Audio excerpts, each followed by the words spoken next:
নুসরাত ফারিয়া অভিনীত ভৌতিক ঘরানার সিনেমা জিন ৩ ঈদুল ফিতরের প্রেক্ষাগৃহে মুক্তি পেয়েছে এটি। সুমন নামে একটি ছেলেকে নিয়ে সিনেমাটির গল্প এগিয়েছে। এটি নির্মাণ করেছেন কামরুজ্জামান রোমান।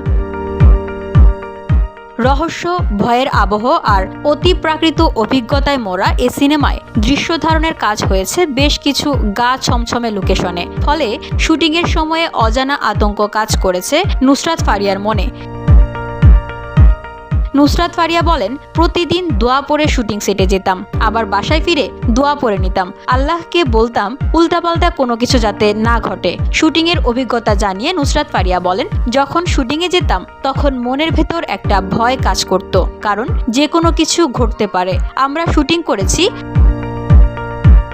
শতবর্ষী একটি পুরনো বড় গাছের নিচে। সেখানে অপমৃত্যুর ঘটনাও ঘটেছে। কেউ গলায় ফাঁস দিয়ে মারা গেছেন, আবার পাশে রয়েছে শ্মশান। বিপদ এড়াতে ওড়নার নিচে রসুন রাখতেন নুসরাত ফারিয়া। তা জানিয়ে এই অভিনেত্রী বলেন, আমার টিমের সদস্যরা, বিশেষ করে হেয়ার স্টাইলিস্ট, মেকআপম্যান আমাকে নিয়ে খুব চিন্তিত ছিলেন।